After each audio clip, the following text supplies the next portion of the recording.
Okay, my lovers, now, so here's a little video on the topic of Boy Named Sue, classic kind of country riff.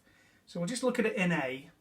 So in A, it's alternating bass notes, is like this. So the first note is an A note with a downstroke, and it's followed by an upstroke on. Now generally I would play just those three strings. You can play more, but I would play the three strings that your fingers are on. So the second, third and fourth string. And then the next note is a downstroke on the open E, and then upstroke on those three A notes.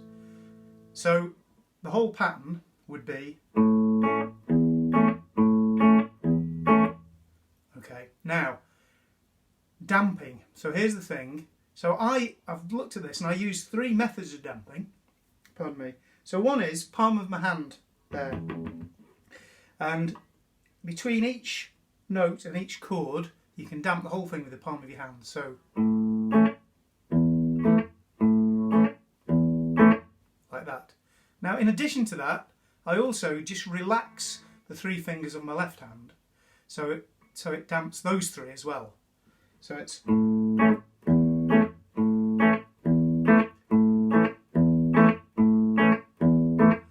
and then the final one is I actually use my thumb to damp the E string.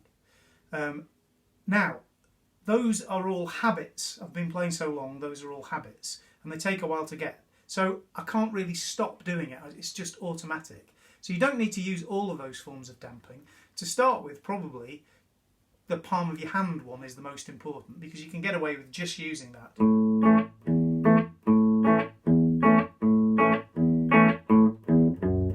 Okay, so that's the A.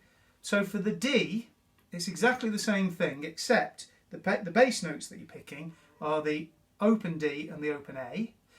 I would probably leave my thumb damping the bottom E, because that doesn't come into the equation at all with the D chord. But the same kind of thing, so you're going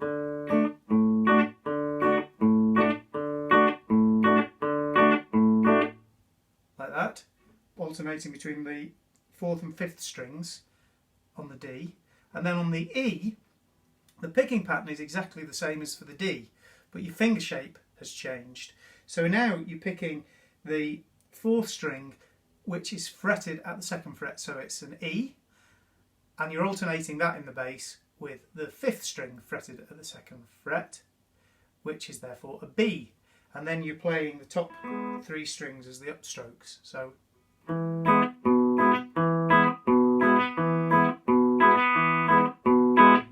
like that. So it pays with this exercise. Take it slowly and play it right. Don't try and play it too fast and get it wrong, and build up your speed very gradually. And it's very precise. You just kind of know when you're doing it right, because it just feels very sort of crisp. So it is a country and western thing. And then, so that's the basic pattern.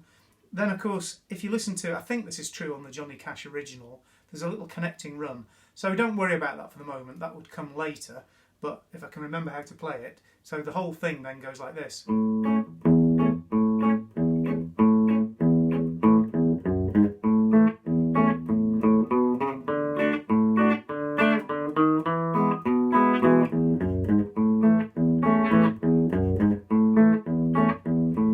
got it wrong there, but you get the idea. So that's it. Dude, hopefully that answers all your questions.